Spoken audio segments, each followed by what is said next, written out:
Constantino, Qué vole. pound for pound. Little Giant Boxing.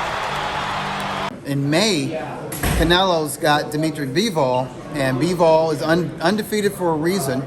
Everybody says that Artur Beterbiev is the best light heavyweight, but maybe Bivol is. We don't know. Those two, Bivol and Beterbiev, they've never fought.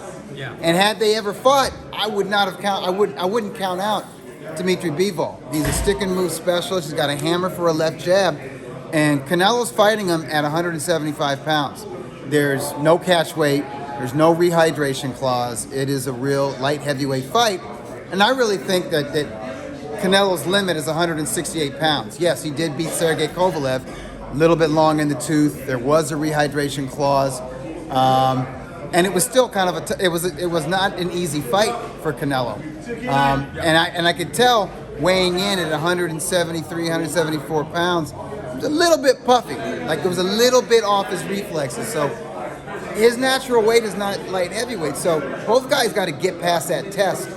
If they get past the test, and I expect both guys to get past their next opponents, the rubber match will be something very special. I think it's going to be a huge event, and I still think Triple G has the blueprint to give Canelo hell. I think his left jab is always, because it's a hammer, it's well-timed, it's educated. Triple G applies smart pressure. They're familiar with each other, and I think with Canelo, he's got that pride where I think it stings him when people say, hey, you got a gift in the first fight. Hey, we scored the second fight, either a draw or we scored it for Triple G. Triple G has said the things to the press that he said about Canelo, about the whole clenbuterol controversy. That kind of stuff stings Canelo's pride, and I think he feels like he's at his peak, and he's like, I got to come out here and improve on the rematch. I got to do even better. And I think in Canelo's mind, that means I got to get the stoppage. So if he fights to get the stoppage, I think that plays right into Triple G's hands, and we're going to get a great fight. All right, Tom, what do you think? I expect Canelo, even though Bivol, not taking anything away from him, but I believe Canelo will come out victorious against Bivol, and if they both win, then all the indications are they'll fight in September. So we'll see. Can't get ahead of it, but I think that'll be a tremendous fight, and a fight that frankly the fans have been wanting to see since that very controversial first fight and the controversial second fight where they actually took his title. Can I just say something about that rematch?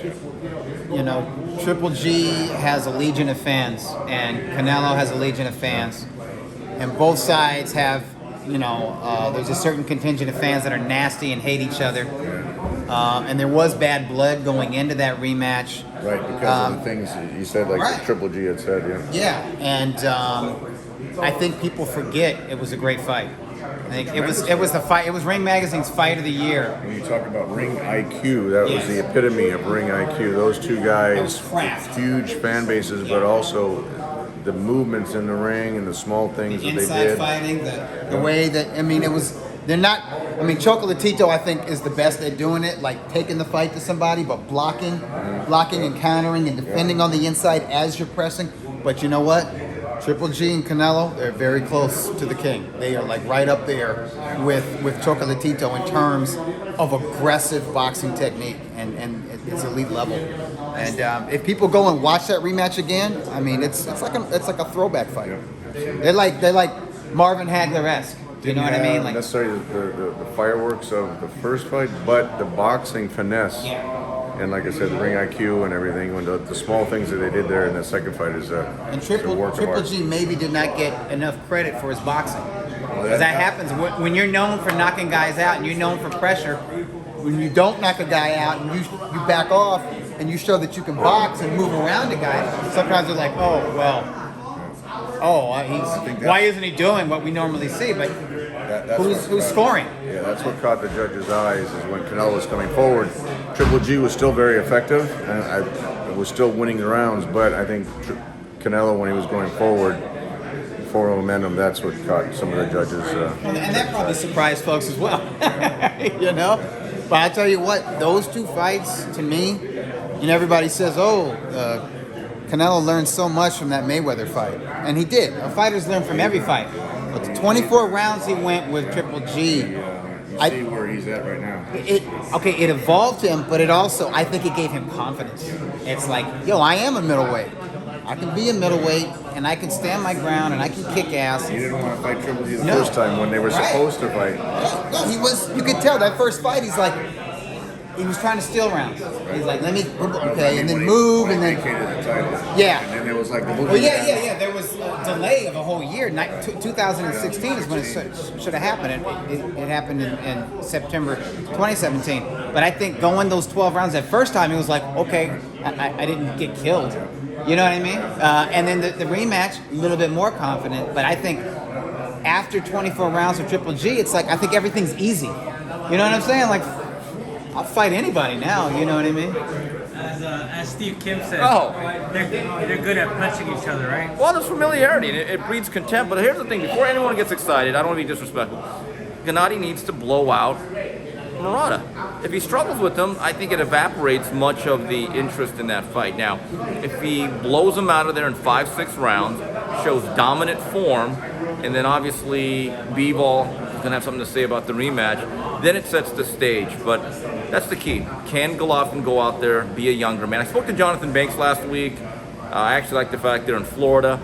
You know, Jonathan says he likes what he sees. I asked Jonathan a very blunt question. I said, Jonathan, is Gennady only boxing for the money to run out the DAZN contract? And he says, I don't think so. Because every day he has a passion for the game and he wants to do it. Now, that's great to hear, but then I've never heard a trainer say, now my guy looks terrible, he's only doing it for the paycheck. So, I mean, he's mailing it in. But, I mean, look, he looks good physically, but we have not seen him since, December of 2020 against Urmeta. So, it is a bit of a mystery man, and I want to clear some things up. I want to see what he looks like and what version of Triple G do we have going into 2022. All right, there you go. Anything you guys want to leave us with before I let you guys go? Yeah, go watch 18th and Grand. It's a quality production of the Olympic Auto. When boxing was boxing, when boxing was a real sport, and it's really... And LA was a wild town. Yes. Right? Yeah. No, it's a quality documentary. Seriously. It was moving, really. For me, The Olympic Auditorium was the Madison Square Garden of the West Coast. Here's Dave Schwartz. He was there at the Olympic Auditorium in 1946. 40, you were there? Yeah. Holy shit, really? First time I went, 46. God. And I see your Sugar Ray Robinson welterweight title. 10 years old, 1946. Went in there, went down the steps, smoky arena, right, Dave? That's what I remember. Walking in, I can remember like it was yesterday. Just walking in the front door, then going down that aisle. Then as you go down that aisle and you see that brick, and then you see the ring and all the people and all the smoke up there. Wow, it was like magic. Back then it was cigar smoke. Yeah, but that's it. Go watch 18th and Grand. It's gonna be widely distributed one day. This is the producer. He did a hell of a job. His whole team did. They did an excellent job, man. Trying to get it out there. Thank you. I'm just happy that all these guys can come and see it and spread the word, and we're really proud of it. It's a part of LA history that a lot of people don't know about, and hopefully you'll all be seeing it soon. Now Steve owns the Olympic Auditorium. So. Yeah, my uncles and aunts, I tell them, open it up for boxing, and they say I'm blaspheming. It's terrible. I hate Korean Christians, man. Just kidding. Just kidding. God bless everyone.